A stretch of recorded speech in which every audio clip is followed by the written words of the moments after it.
Are you turned up? I mean, I hope you're not turned up, but is your volume up? Can you hear me now? I don't know. Can you hear me? Yeah. We got you now. All right, Cool, cool. cool. Oh, bam! Look at that. We're live, baby. Helium. We're on Facebook. Helium's Facebook page. I feel like we're hacking Helium's Facebook page every time. I feel like we're not supposed to be here. But we are. Okay, this was a thing that they're allowing us to do. This is Top 5 Live. Okay, Top 5 Live. Thank all of you for joining us. Thank you for being fans and patrons of Helium Comedy Club, whichever Helium you like. Okay, the Portland, Buffalo, Indianapolis, St. Louis, Philly, Banana, whichever one. Okay, whichever one. We love them all. Good nights. Helium is the shit. Okay, Helium's the shit. Now, if you're in Philadelphia, Ari Spears is headlining this weekend. Check it out. If you are in Buffalo, Tony Rock is headlining this weekend. Check him out. Okay. If you're anywhere in the world, you can tune in to the Helium Podcast Network. Brilliant podcasts on there, including Center Stage, including Hell Gigs, including Stand Up Guys. All right. Check out some good old stand-up guys, all right? And subscribe to Terrell's Top 5 on YouTube. Joining us today for this Top 5 Live, we're talking about the Top 5 signs you're not a comedian. Joining us are my wonderful friends, one of whom you can't see right now because his camera's off. I don't know what he's doing. Okay. He's on another show, actually. Right. I'm gonna introduce him first before he disappears for good. He is the owner and creator of the Bearded One brand, okay? He runs these Philly comedy streets, all right? Comedian, actor, producer, my man, Mel Harris. What's up, bro? Your camera's back on. Appreciate you.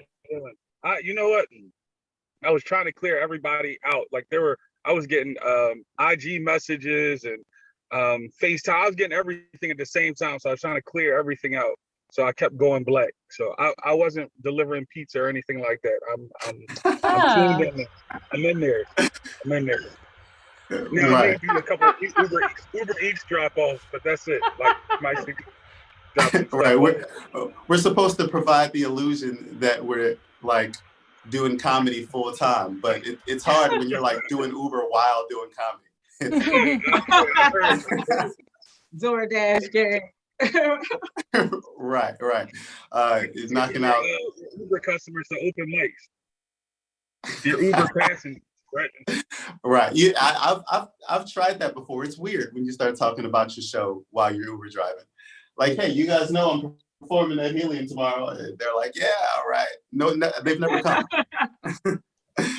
You missed my house. You missed my house just now. Oh my God. Now, also joining us is the co-founder of Nacho Mike. Okay, go to Nacho Mike every Monday at Punchline. Yes, improv musician. Fun fact, I learned today, she was once quoted in the New York Times as a freelance clown. Yes, all right. True. Betty Smithsonian, what's up, homie? Thank you. What is going on, Eric? I'm so glad to have some time in the afternoon here with you, and thanks for inviting me onto the show. The reason my camera went off before wasn't that I was being a serial killer. I just have to turn my camera off once in a while, and then it has nothing to do with cutting up bodies and putting them in the fridge behind me at all. It is 100. I'm comedy all day. I don't do anything but comedy. I'm only murdering on stage. I'm not cutting anything up back here. So if my camera does go off or you hear anything, that's just me doing comedy. Okay? Right. That's the most awkward hostage situation when your killer leaves you tied up so they can go do a live stream show. They come back with the knife, and you're like, "Oh, you should fix that closer. I didn't like that." Yeah, I got a tag. Tag if you're interested. I feel like some of the people in the audience when I do comedy already feel like it's a hostage situation. They're like checking the exits. Like, is this? I thought she was doing 5. It feels like 50. What's right? Wow. Betty Smithsonian killing in more ways than one. Now, very special guest. Very, very, very, very special guest. Okay. She is a very good friend of mine. We worked together once, just one time. It was a great time, though. It was a great time. Kindred spirit. Why does it feel like it's been 18 times? I don't know. I know.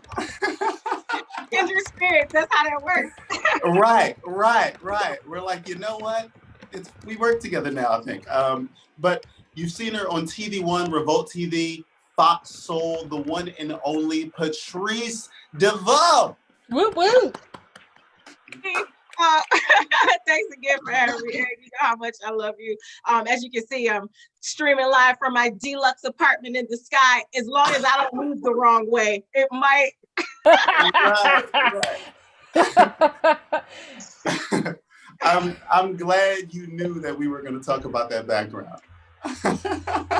It's giving very Real Housewives of the Commonwealth. Right. You're clearly a full-time comic with that fucking background. Whoa, that's dope. So I mean, we're officially doing it. I mean, I get through those intros and I'm like, wow, goddamn. Is it time to log off now? That was a lot. What you drinking over there, Patrice? Just a little Stella Rosa, just keeping it light and fun while I'm on here. We'll get into the Kettle One a little bit later. This is my day drinking drink. Yeah. He is a full-time comic. Yeah, right. And I'm celebrating my 6th year on Wednesday. May 27th will be my 6th-year anniversary, full time. Yeah. Beautiful. Right. Congrats to you. Yeah, that's great. Yeah, congrats. Yeah.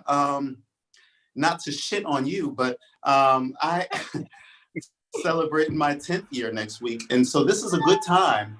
This is a good time for us to look back on all of the bullshit that we've had to go through. And so because I mean it's weird, right? It's one of those things like a comedian or whatever your profession or your race or your sexual orientation, whatever you identify as, you come across so many microaggressors that are just relentlessly insensitive. What like, so tell me something that may or may not be on the list. Anybody, Betty, Patrice, start with you, 6 year. And 6 year. by the list, you mean things that you're allergic to, or what list are we talking about? Things not to ask a comedian? So today we're doing the top 5 things not to say to a comedian. Right?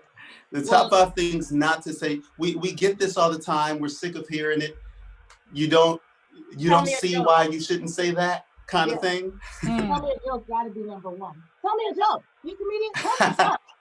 It's stupid. It's like, listen, if somebody told you they were a plastic surgeon, you would be like, fix my nose right now. Can you give me a augmentation right here on the spot? Like, I'm not Mr. Bojangles. I'm not out here tap dancing for you like Gotta be. If I ran into a plastic surgeon, I would absolutely ask for a little bit of work. Absolutely. If I was just like in an elevator, I'd be like, yo, you got, like, do you have a scalpel on you? Like, I got I got some love handles. Don't care about a sterile room. Betty don't care about a sterilization. She just said, fix it, honey. Fix it, Jesus. Yeah. I would definitely have them look at something. I'd be like, can you take a look at this? Yeah. Do you think I need work on this? Seriously. Mel, how about you? What's your least favorite? That's a big one though. The other thing is, you said things that were asked or that were told. Either one. You tell somebody I'm a comedian. They tell you, hey, blank. They always ask who my favorite comedian is, and whether they know it or not, they're gonna judge me based on that. Like I'm getting judged right away. You know what? I was gonna go to Betty, but I think I'm just starting my list because y'all all over my list right now. So, so it's always happened to Steve Harvey. So right. What's your least favorite, Betty? Put this in your skit. Yeah. I love when my mom, I swear to God, like my dad will send me a picture, a funny picture, and he'll be like, you should work this into your routine. And I'm like, yeah. As my dad also thinks I'm like a professional cheerleader, like the way he's like, oh, and you go, like he calls it like, I think my dad thinks it's like vaudeville or something. He's like, put it in your act. You know, like I'm out there with a fucking hat. I'm like, hey, everybody, look at this picture my dad sent me. Like it's this glittery. Yeah, and with that, we're gonna start the list because believe it or not, that is like as far as what I wrote on this paper, that is number 5. And these are the top 5 things not to say to a comedian. Betty Smithsonian nailed it. Number 5. Ow! Put this in your act. Yeah. Put this in your act. Yeah. Put this in your act. I mean, like you said, they don't say it to anybody else. Mm-hmm. Kind of like what Patrice said with the doctor thing. They don't say it to anybody else but us. Like if I meet someone who's a math teacher, I'm not going to say you should throw this in your lesson plan. I mean, right. And it's like I know that you mean well, but fall back. Like just fall back. Right. Right. My question is, do you guys get any other unsolicited advice of things you should do from people outside of comedy? Because like I'll be like raking the leaves in my yard and someone will walk by and be like, you should try this kind of rake. And I'm like, you're just like out here guiding? Right. You're sharing best practices for landscaping. Like yeah, like I don't understand. Like I get that shit all the time when I'm fucking parallel parking and people are like, you should try to cut the wheel all the way to the left. I'm like, is this in my mirror? Why am I getting all this feedback? Betty, you're gonna have to start looking at the ground when you're out in public. Just look at the ground. Don't give people eye contact. It's okay. That is a good idea, yo. I never even thought of that. I'm locking eyes with them, and when you park, put your head down. Put your head down when you park. Fuck it. They don't. She sleep. She sleep. Leave her alone. She might even be homeless. Leave her alone. Seriously, nobody ever helps homeless people, so you're good. Anybody else on this panel ever pretended to be hearing impaired or deaf? Oh yeah. Talk to anybody? Yeah. Oh yeah. Like I didn't even hear what they just said. Yeah.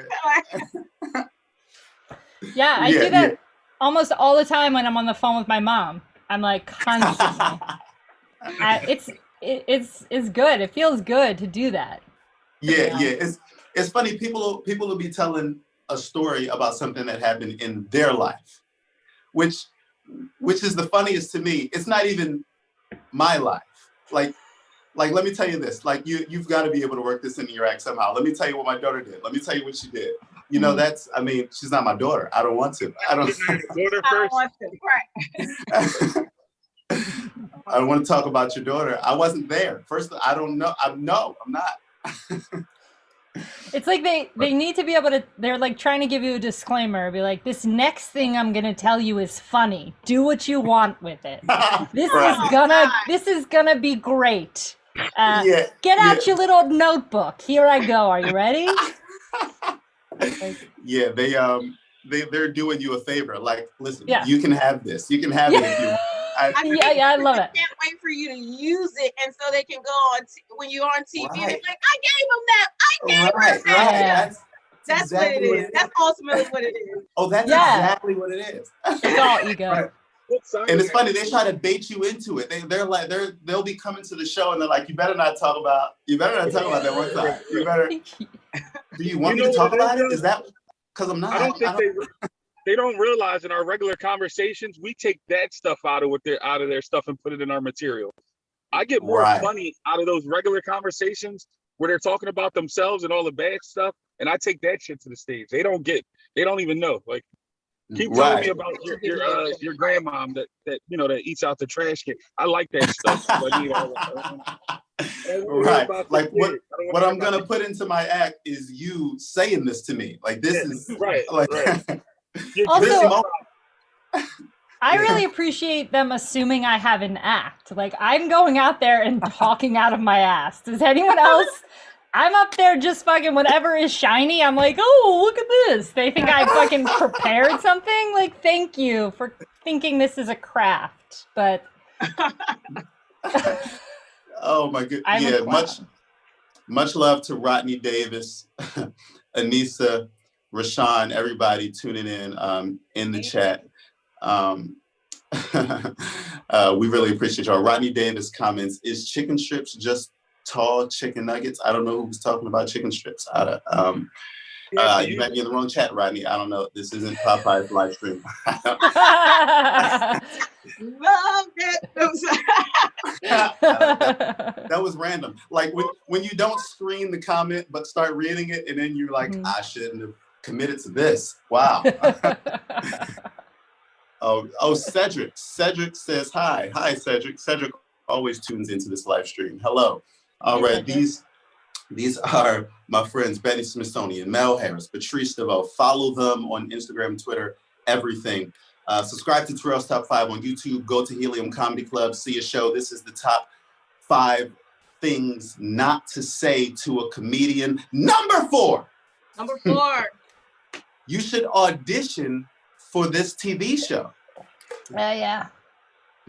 Audition for why don't you just audition for America's Got Talent? Obnoxious ass people, because people know not to say certain things to me. I don't know if it's just the rested bitch face that I can have at times, but Yeah. right. I already see your living room. People know that. They're like, oh, she doesn't need to go on America's Got Talent. She's definitely a trust fund baby. Yeah, until I move the wrong way. So you see this green screen. I loved and hated when Last Comic Standing was a thing. I mean, I loved it because it was a thing that was a possibility, but I hated it because people who weren't comedians would always reference that. Like, you should just, why don't you just do that show? Like, no shit.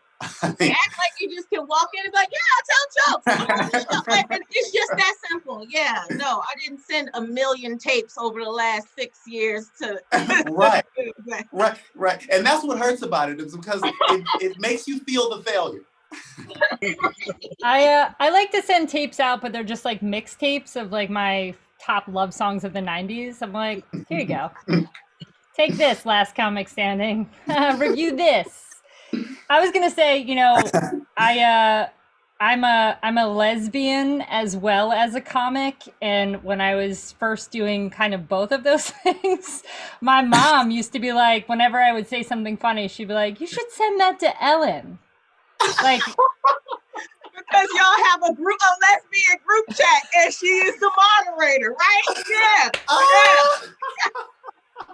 My mom did this. And also, like. And also, like, I'm the writer. Like, I'm not a performer yet. I'm still just gonna write for the one gay that's allowed to do comedy right now. Ellen's got the gay conch.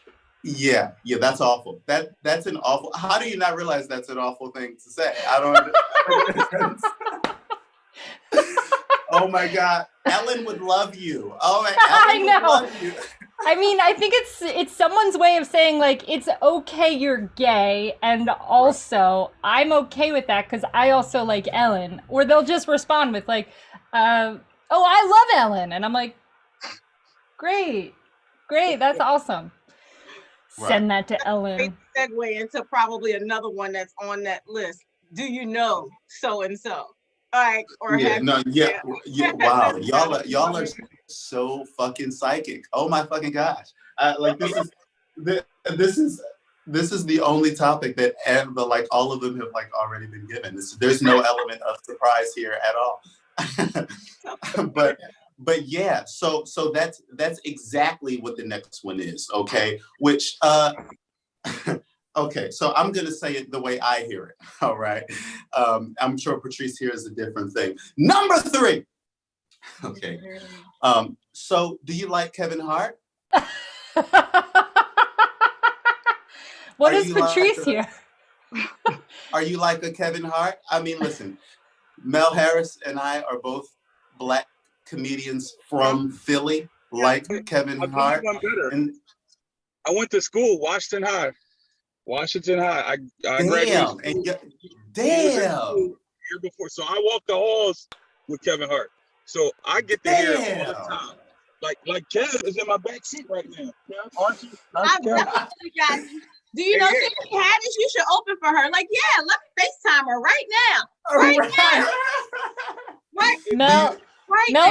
Mel just delivered pizza to Kevin Hart. That's who he was dropping pizza. People don't understand. Like when we graduate and we leave, we move on in our separate ways. Like, you know, and Kev took a whole nother direction. So right. People who went to school with him, we all supported him after school, but he's Kevin now. He's like a different Kevin now. He has the same house that Patrice has right now. Like that's the Kevin. I have $350 million in the bank, Kevin Hart. He's definitely different from Washington High, North Philly area ass Kevin Hart. I'm sure. Right. He ain't coming to my open mics. Like he's just not. He's not showing up. He was at Nacho Mike last week though. That's crazy. He was at Nacho. He like ran his light too. We had to fucking cut his mic. It was like, come on, Kevin, because he never did that shit back in high school, but now he's just running the fucking light. Like, dude, you're so far away from who you really are, Kevin. like Kev drops by Nacho Bike all the time. I'm telling you, I've seen him there. Yeah, it's true. I mean, you go different ways in high school, like when you're regular people, like you know. Like, I was giving hand jobs in 10th grade, you guys. It's different. But was high school. Have you ever run into somebody at like I don't know, Pathmark or like that you've given a hand job to a temporary? I remember I gave him a hand job. Like you ever run into somebody who gave a hand job at the grocery store? Well, I mean, maybe not a hand job. But, I needed to pass that science test, so. No. Listen, I needed those. No.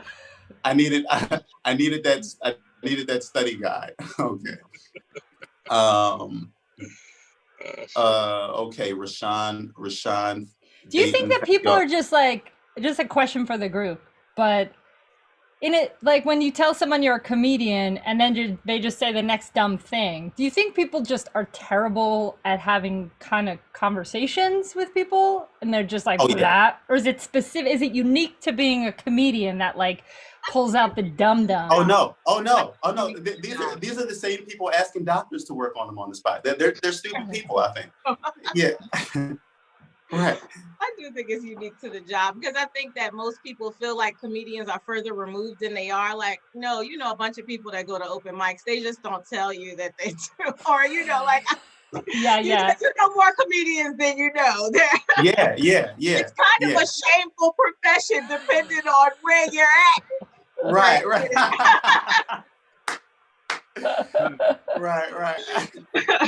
Go to your reunion and tell people you're a comic. If you don't have no TV credits or they have right, or you haven't made enough money for them to borrow, they're gonna be like, oh, really? You want? Listen, you just gave up on life, huh? You're a comedian. You just stand up. Oh, you just gave up. Right.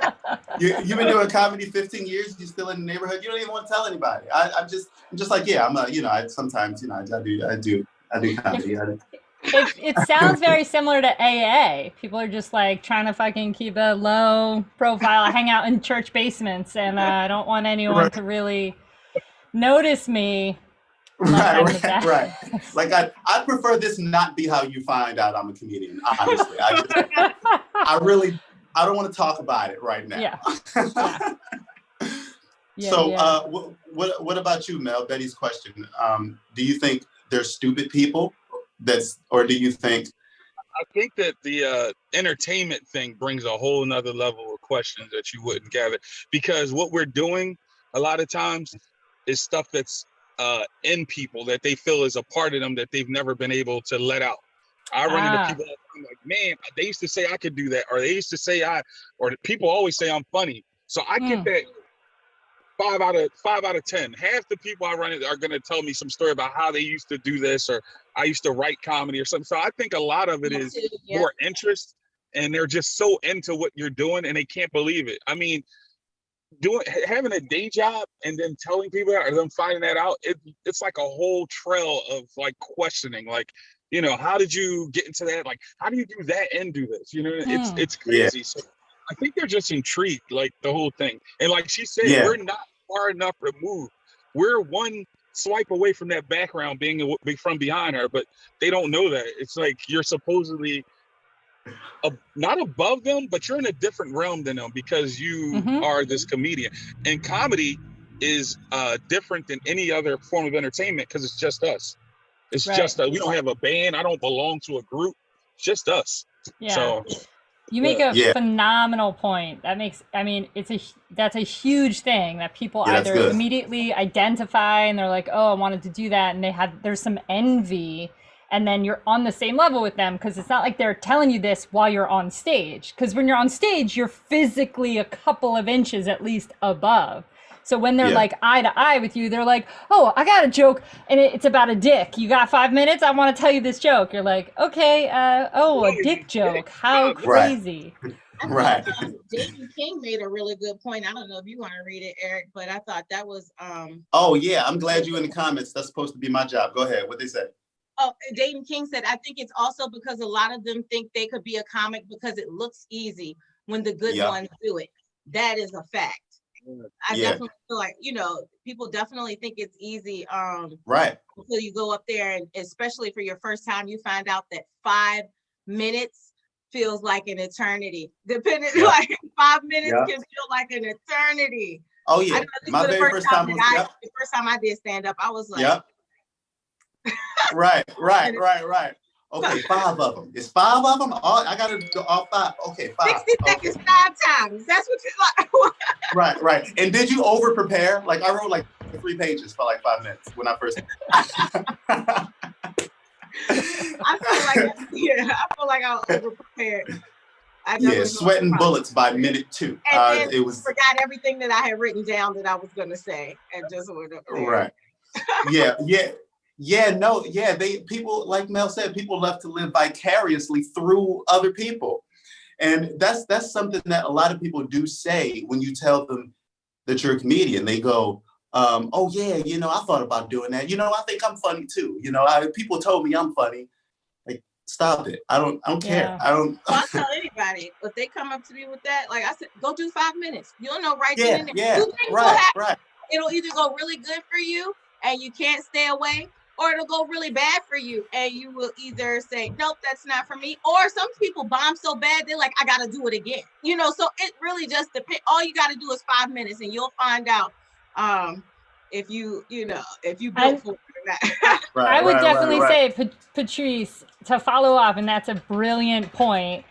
The other thing to follow up on is I think a lot of comics right now, at least in the community around, that are just like showing up to mics, they have no idea that they are bombing because they are absolutely not listening or connecting to the audience at all. So what's even worse, it's like a person showing up to sing and they're hitting all the wrong notes and they're walking off like Patti LaBelle. You're like, no, that was terrible. They're like, you just don't get me. You're like, no, we get you. You're terrible. No, they just disagree.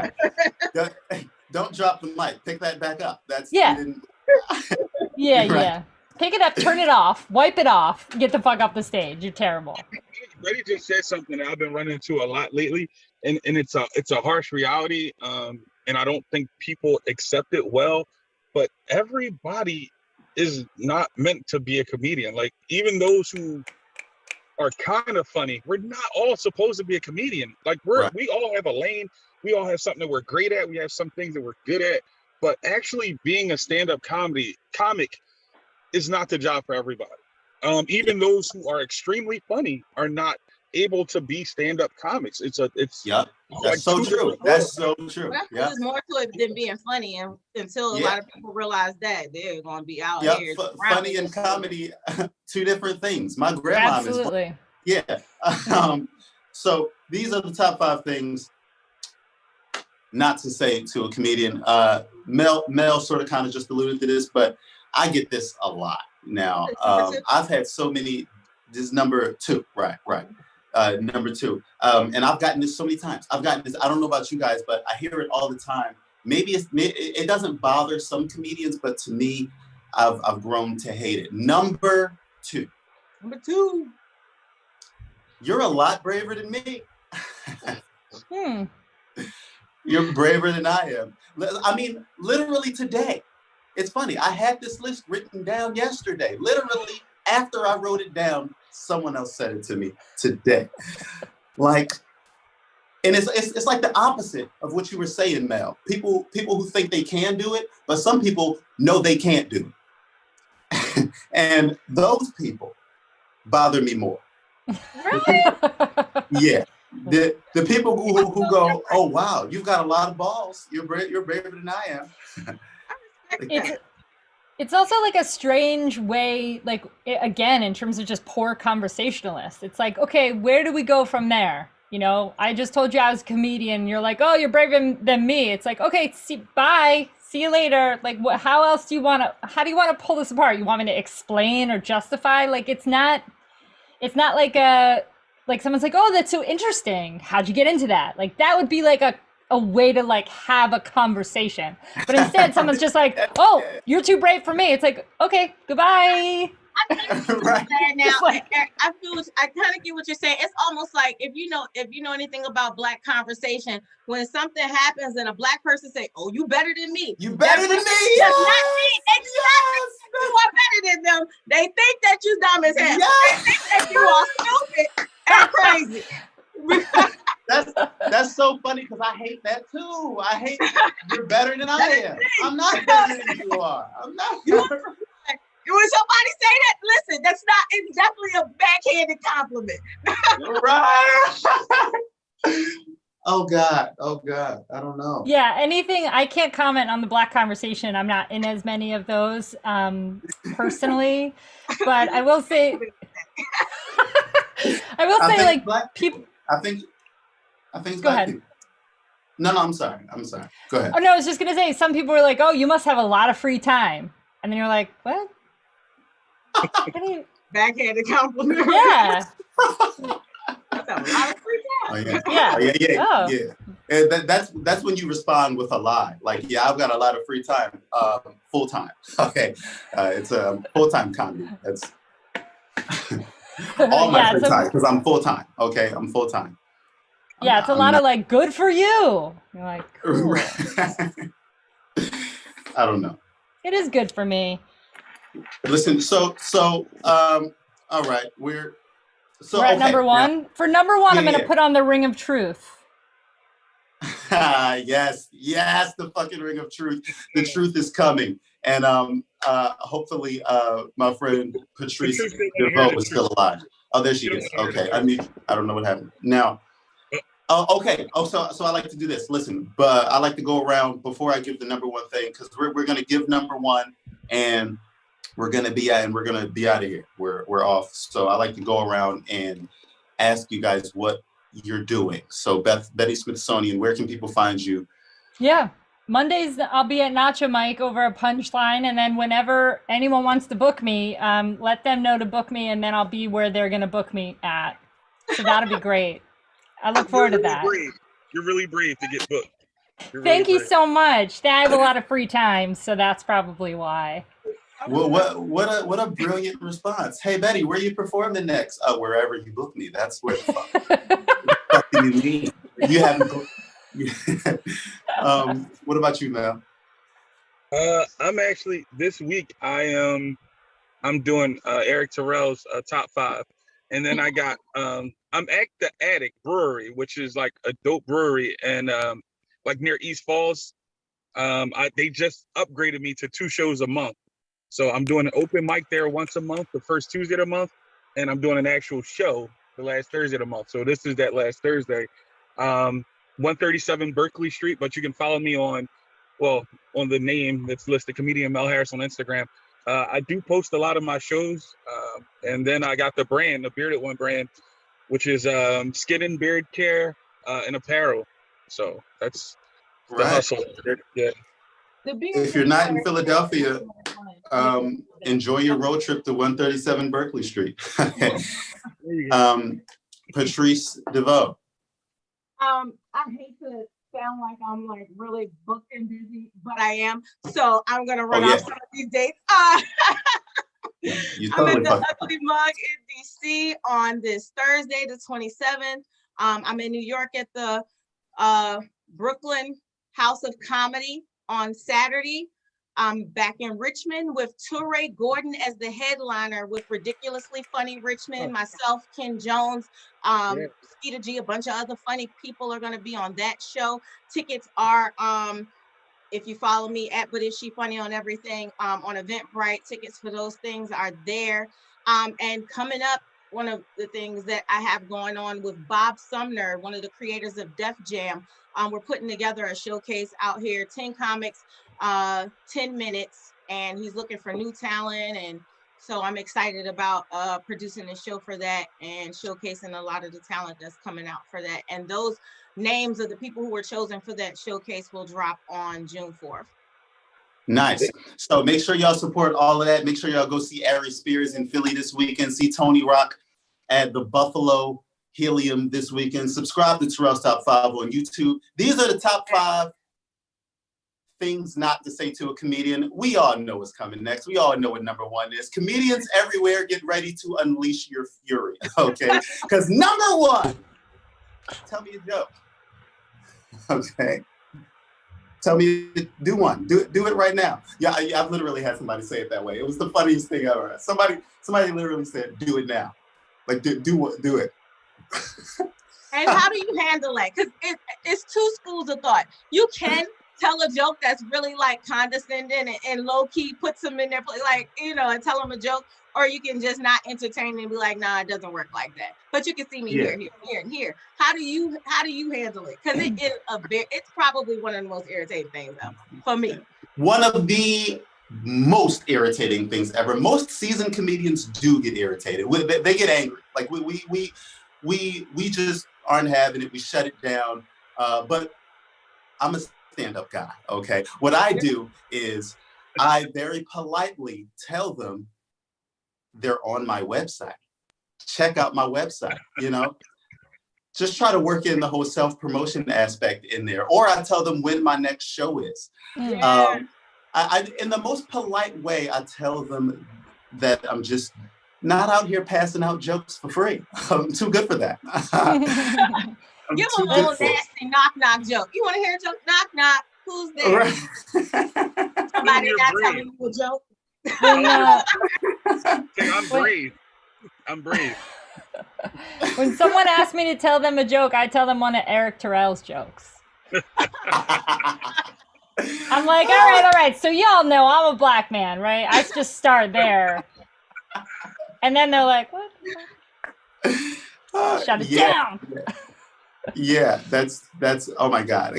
Like picturing you telling one of my jokes. Oh my God. Oh my God, dude, that would be such a fun fucking show. If we all just like if we did like an impression Olympics show where we all had to do each other's jokes. Yeah, I'm totally down. It'll be stupid, but we'll be entertained. So it'll be fun. Yeah. Comedians that are seasoned that actually entertain. Do you know anybody who will actually tell a joke on the spot? Like, do you know and the person who does that is not a comedian. They're not the person that's going, oh, here's my chance. That's here's my chance. One person at the stoplight as they're walking by me. Ooh, I hope this hits.